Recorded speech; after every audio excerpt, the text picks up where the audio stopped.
আসসালামু আলাইকুম দর্শক মন্ডলী, আমি professor doctor S M Irfan, colorectal surgeon. আজকে ৩০-৩২ বছর ধরে আপনাদের সেবা করে যাচ্ছি সার্জারিতে আমি, এবং গত ৫-৬ বছর ধরে আমি ডেডিকেটেড লেজার সার্জারি করে যাচ্ছি পাইপথের অ্যানোরেক্টাল প্রক্টোলজি। লেজার সার্জারিতে সারা পৃথিবীর মধ্যে সর্বাধিক অপারেশন করা সার্জনদের মধ্যে আমি একজন, এবং আমার সাকসেস রেটও পৃথিবীর মধ্যে সর্বোচ্চ। আমাদের এই সমস্ত বিষয় ডকুমেন্ট করা আছে, অর্থাৎ তথ্যগুলো আমাদের রেজিস্ট্রি করা আছে। কম্পিটেন্ট অথরিটি এগুলা যাচাইও করতে পারেন, কারণ আমরা সারা পৃথিবীতে লেজার সার্জারিতে আসলে খুব বেশি সাকসেস রেট নাই, কিন্তু আমি এই লেজার সার্জারি অর্থাৎ পাইপথের লেজার সার্জারি অর্থাৎ piles, anal fissure, fistula, pilonidal sinus, এই কয়টা রোগের গত ৫-৬ বছরে হাজার হাজার রোগীর অপারেশন করেছে, এবং তাদের প্রায় সবাই অর্থাৎ 99%-এরও বেশি রোগী সম্পূর্ণ সুস্থ হয়ে গেছেন। ওদের এখনো পর্যন্ত আর কোনো সমস্যা হয়নি। তেমনই একজন বিশিষ্ট রোগী জনাব নূর নবী, উনি মালয়েশিয়া প্রবাসী, না? মালয়েশিয়া প্রবাসী। ওনার চিকিৎসা আমরা করেছি। আজকে ওনার কথা শুনবো যে কি অপারেশন হয়েছে, কি হয়েছে। আসসালামু আলাইকুম, কেমন আছেন আপনি? আলহামদুলিল্লাহ, আল্লাহর রহমতে এখন ভালো আছি। Very good. আচ্ছা, আপনার এই সমস্যাটা কি হয়েছিল একটু বলেন তো দেখি। আসলে প্রায় এটা 1 বছর যাবত। জি। গত বছর এপ্রিল মনে হয়, তখন তো আপনি মালয়েশিয়াতে ছিলেন। আমি মালয়েশিয়াতে ছিলাম। জি জি জি। হঠাৎ করে ওই ব্যথা শুরু হয়, পায়ুপথে ওটা ব্যথা শুরু হয়। ব্যথা শুরু হওয়ার পরে আমি সাধারণ মালয়েশিয়াতে, বলেন, পায়ুপথে যখন ব্যথা শুরু হয় তখন আমি ওখানে 2-3টা ডাক্তার দেখাই বিভিন্ন ক্লিনিকে, কিন্তু এরা আমার রোগটা ধরতে পারে না। পরে যখন ব্যথাটা আমার প্রচুর বেড়ে যায়, আমি মানে পায়ুপথটা অনেকটা অন্ডকোষগুলা ফুলে যায়, অন্ডকোষ সহ ফুলে যায়। আচ্ছা আচ্ছা। তখন আমি মালয়েশিয়া একটা সুঙ্গাই ব্লু হসপিটাল আছে পালামপুরে, আমি ওখানে দেখাই। বড় হসপিটাল, মালয়েশিয়ার মধ্যে সবচেয়ে বড় হসপিটাল। আচ্ছা আচ্ছা। ডাক্তার দেখানোর সাথে সাথে ওনারা আমার পরিস্থিতি দেখি, সাথে সাথে ওনারা আমার অ্যাডমিট করে। আচ্ছা। দিনে রাত্রে আমার অপারেশন করেছিল। আচ্ছা, মানে ভর্তি হওয়ার রাত্রে আপনার অপারেশন করেছে। এটা মালয়েশিয়ার সবচেয়ে বড় একটা হসপিটাল।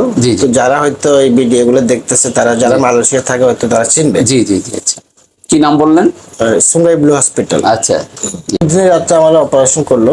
তো অপারেশন ওটা কাটছে প্রায় আমার এখানে 60-62টার মতো সেলাই হয়েছে। অনেক বড় কাটা, অনেক বড় কাটা। আচ্ছা। শুধু ওই কাটাটা বড় কথা না, এটা হচ্ছে আমার ওই প্রায় 1-1.5 মাস হসপিটালে ছিলাম। প্রতিদিন গরম পানিতে বসা, ড্রেসিং করা। আচ্ছা, মানে এটা ওই হাসপাতালে 1.5 মাসের মতো ছিলাম। আচ্ছা আচ্ছা। তো প্রতিদিন ড্রেসিং করতো, এবং এটা তো প্রচন্ড ব্যথা, যেটা ড্রেসিং করলে তো প্রচন্ড না করুক, এই রোগটা কারো না দুক, আমরা ইয়ে করি। আচ্ছা। কারণ এটা যে ভুক্তভোগী সে জানে জি কি পরিমাণ যে ব্যথা অনুভব হয়, কষ্ট পাচ্ছেন। 1.5 মাস তো বিশাল সময়। এরপরে আমি ওই গেছিলাম সৌদিতে অপারেশনের পরে। আমি একটু সুস্থতা ইয়ে করে আমি সৌদি আরব গেছি। সৌদি আরব যাওয়ার পরে ওই দেখি ওই আবার ব্লাড পুস বাইরেতেছে। আচ্ছা। তখন আমি আবার বিভ্রান্তির মধ্যে পড়ে যাই। মাত্র অপারেশন করছে, মাসখানেক হয়েছে, মাসের মতো। 1.5 মাস পর সৌদি আরব যাওয়ার পর ওটা একটা পয়েন্ট দিয়ে আপনার পুস পানি বের হয়। জি। তখন আবার সৌদি আরব থেকে আমি মালয়েশিয়া ব্যাক করি। আচ্ছা। আবার সেম হসপিটালে যাই। জি। ওনাদেরকে দেখানোর পরে ওনারা বলে আবার অপারেশন করতে হবে। আচ্ছা। এবার আমি আবার ওখানে আমার বিজনেস আছে, এত লং টাইম হসপিটালে থাকা আসলে তো ডিফিকাল্ট, ব্যবসা বাণিজ্য আছে। পরে আমি ওই বাংলাদেশে আসি, তখন আপনার নামটা আমি পাইনি। আচ্ছা। বাংলাদেশে আসার পরে আমি ওই চট্টগ্রামে একটা হসপিটাল ছিল, ম্যাক্স হসপিটাল। আচ্ছা।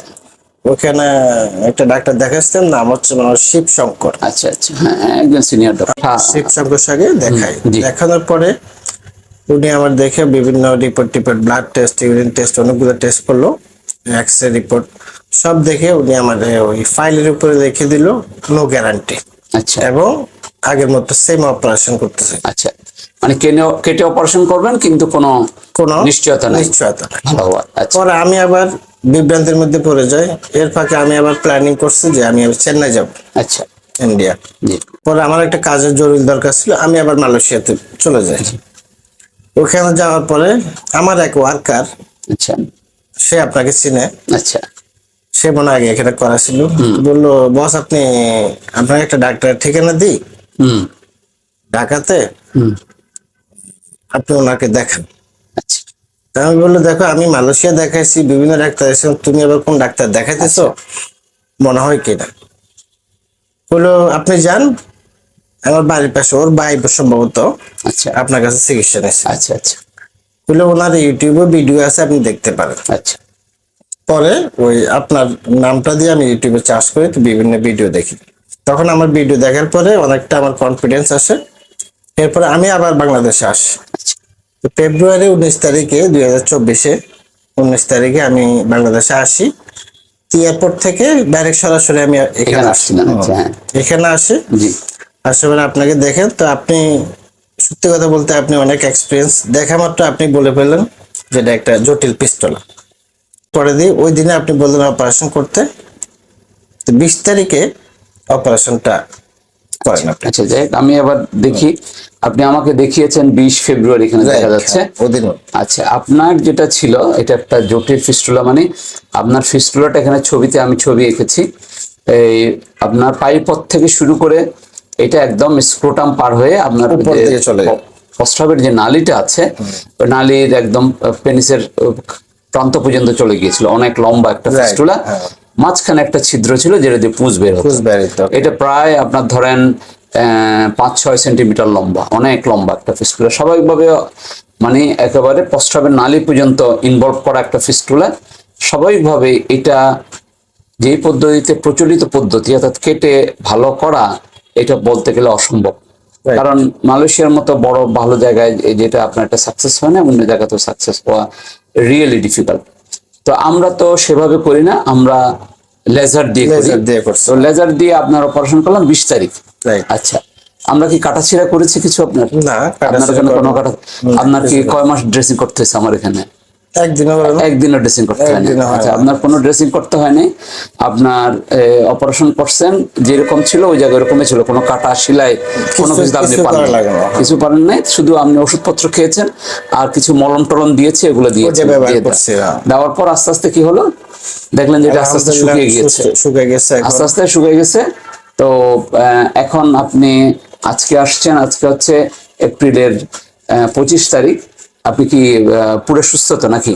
আমি আলহামদুলিল্লাহ এখন আমি 100% পুরোপুরি সুস্থ আছি। দেখলাম যে আপনার ওখানে তো কোনো ক্ষত, কোনো কিছু, কোনো না, ছিদ্র কিছুই নাই। বা কিছুই নেই, কোনো ফুলা, কোনো কিছু নেই, একদম স্বাভাবিক। একটু একটু বললেন যে পায়ের পথে একটু চুলকানি আছে, চুলকায়, right, হ্যাঁ। একটু চুলকানি আছে, এটা অন্য কারণে। কিন্তু ওনার এখন পুরোপুরি সুস্থ, একেবারে বিশাল এক ফিস্টুলা।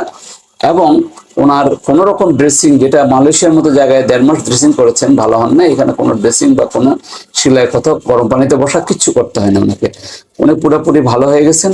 এটাই হচ্ছে লেজার সার্জারির ম্যাজিক, যেগুলা নর্মাল কনভেনশনাল পদ্ধতিতে ফিস্টুলার অপারেশন আসলেই খুব পেইনফুল, খুবই কষ্টকর রোগীদের জন্য। কিন্তু আমাদের লেজার পদ্ধতিতে একেবারেই কোনো রকম কষ্ট নাই, কাটাছিড়া নেই। এখন প্রশ্ন হতে পারে যে তাহলে সবাই করে না কেন? আসলে এটা টেকনিক্যালি এত হাই যে এটা সারা পৃথিবীতেই, সে মালয়েশিয়াতেও সম্ভবত 2-1 জন ডাক্তার আছে কিনা সন্দেহ যিনি লেজার দিয়ে করেন। সারা পৃথিবীতেই লিমিটেড ডক্টর এই লেজার সার্জারিটা আসলে করেন। কারণ সাকসেস যদি করতে না পারেন, রুগী যদি ভালো করতে না পারেন, তাহলে তিনি সেটা করবেন কেন? করবেন না, কারণ বদনাম তো কেউ নিতে চায় না।